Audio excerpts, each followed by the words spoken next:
All right, so I got to ask you off the bat, just growing up in baseball, and being a part of baseball history, who are some of your favorite players growing up? I had two favorite players. It's pretty easy. I mean, one, I enjoyed football a lot. Walter Payton was my hero because, I mean, I loved the way that he ran, he played. He's a little guy, and, I mean, he never ran out of bounds. And Thurman Munson on the baseball front I was a catcher growing up, and he played the game hard, played the game right, and, you know, loved his family. And so those are my two guys growing up.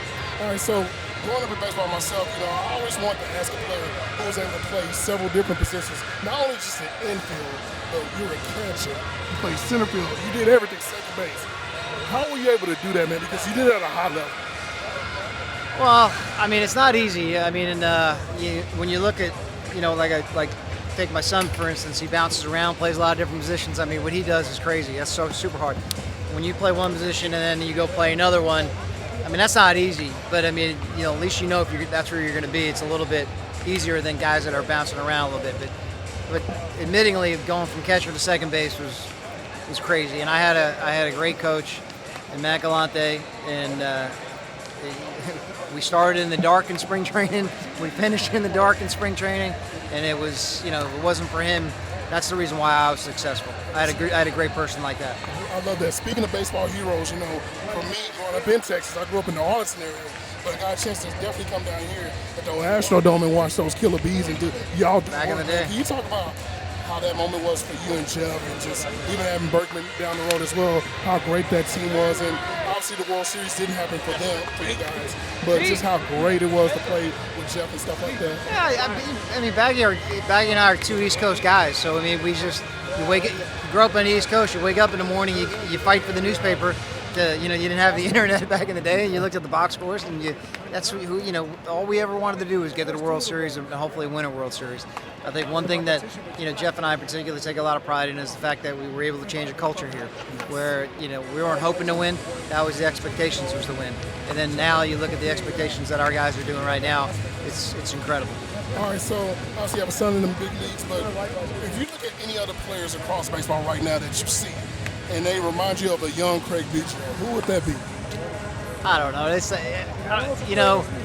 You're Hall of Famer, don't say. No, I know it's not. I just like watching guys just do their thing and for what they can do and how they can do it. I mean, you know, I think you look at different generations, there's different eras, there's different talents, different skill sets of body sizes and guys, height and strength, and so I don't know. I mean, I just like watching guys play the game and play the game the right way, running ground balls out, running fly balls out, playing the game the way you're supposed to play the game. So to me, that's kind of things that notice out more so than the guys that don't run balls out.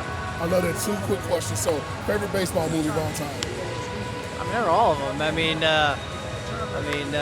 any of the one Kevin Costner did were all great. Right. Field of Dreams was great. I mean, what was the one that they did in the Durham Bulls? I mean, that was Bull Durham. That was classic. I mean, because that's kind of it's the way it was back in the day. Yeah. We didn't have no great planes or great buses. I mean, a lot of times you're in the minor leagues, the back of the bus, the AC didn't work.